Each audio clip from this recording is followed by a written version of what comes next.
The U.S. military doesn't want to get involved in any dispute between you and your spouse about how much support you should provide.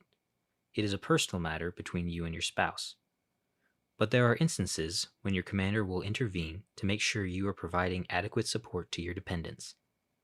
Every service has slightly different rules on how much a service member must provide, but they all require that the service member provide a certain level of support to their dependents.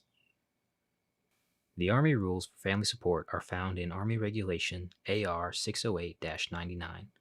The regulation is punitive, which means a soldier can be punished for not obeying the regulation. The first question under AR 608-99 is whether or not there is a court order or agreement in place that governs how much support the soldier must provide. If there is a court order, the soldier must obey the court order. If there is an agreement about how much support to provide, the soldier must comply with that agreement.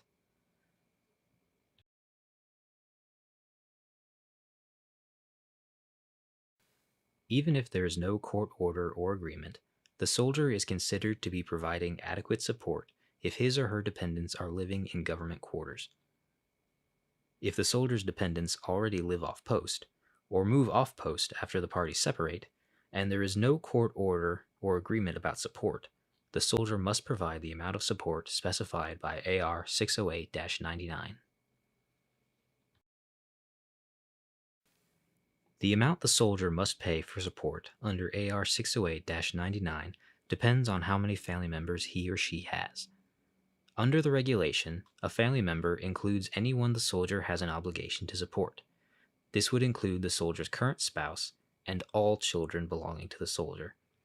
It may even include the soldier's former spouse if he or she still has a legal obligation to support the former spouse. Each family member of the soldier is allotted a pro rata share. Once you determine how many family members the soldier has, the next step is to determine the minimum amount the Army requires the soldier to provide in support. This amount is linked to the BAH non-locality rater for the soldier's rank. This amount is not the amount of BAH the soldier is actually receiving. In fact, support obligations under AR 608-99 are not dependent on whether the soldier receives BAH at all. In the following examples, we will assume the soldier is a staff sergeant. The BAH non-locality rate for this rank is $1,080. If the E6 has only one family member, his spouse, the soldier pays the entire amount to his spouse. If the E6 has one child from the marriage, he has two family members that he must support, his spouse and child. Each family member is allotted a pro rata share, or $540 per family member. He pays the entire amount to his spouse, but half is assumed to be for the benefit of his children. If the E6 has 4 children from the marriage, the pro rata share changes, but the result is the same. The E6 would have 5 family members, his spouse, and 4 children. Each family member is allotted a pro rata share, or $216. The soldier pays the entire amount to his spouse. $864, the pro rata shares for the children, is assumed to be for the benefit of the children. If the E6 has children from another relationship, the calculation is similar, but the result looks different. In this example, the E6 has 5 family members, his spouse and child from his current marriage, and 3 family members from previous relationships. Each family member is allotted a pro rata share of the $1,080. The soldier must pay his current spouse $432 or 2 shares. Other family members can be a former spouse if support obligation still exists, and will be all other children. There is always a support obligation for children, even if not court ordered. If there is a court order or agreement relating to child or spousal support, the soldier must comply with the order or agreement. The support required by the court order or agreement may be more than the pro rata share under the AR 608-99 calculation. The soldier does not get credit for any payment to other family members that is over the pro rata share. Even if the soldier is not actually paying support to other family members, those family members are still counted for the pro rata calculation. In this example, the E6 has 5 family members. His current spouse and child from the marriage are living in government quarters. Even though the SM is not paying support to spouse and child, they still count for calculation of pro rata share. The same applies if he isn't actually paying support to the other 3 family members. They still count for the pro rata share calculation. The only circumstance in which you don't use the BAH2 with rate is if you are a couple that is dual military. In that case, the paying spouse pays the BAH differential amount. If you refer to the BAH2 non-locality chart, BAH differential amount is on the far right side. Now that we've explained how to calculate support amounts under AR 608-99, I think we have time for a few questions. I know I have to pay support under AR 608-99, and I know how much I have to pay, but when do I pay? How often do I pay? How do I pay? What if I already pay for other things? Once you figure out how much you have to pay, you have to figure out when and how to pay it. SM has not failed to follow AR 608-99 until after the first of the month with no payment for the previous month. Support must be delivered or postmarked by the first of the month following the month to which it pertains. The support obligation starts the day you separate from your spouse. You pay the full amount for any full month of separation. For partial months, you pay the pro rata daily share. To determine the pro rata daily share, take the number of days in the support month, in this case July, and divide by the amount of the support obligation. This will give you the daily share. You then multiply the daily share by the number of days since you separated from your spouse. On the first day of the following month, you pay the pro rata share to your spouse. For the next month, you pay the full amount. An easy example is if your support obligation is $900 and you separated on the 20th of the month. If that month has 30 days, you owe for 10 days of support. The daily share would be $30 per day multiplied by 10 days. Your support obligation for the partial month would be $300. Under AR 608-99, a voluntary allotment is the preferred method of providing financial support to family members. But the SM can pay the required amount in any way that will reliably get the money to the recipient. It is best to use a method that will allow you to prove you made the payment. Keep a receipt or printout to prove you made the payment. In-kind payments are payments made on behalf or for the benefit of your family members instead of directly to the family member. Not every payment you make for the benefit of your family members can be credited towards satisfying your AR 608-99 support obligation.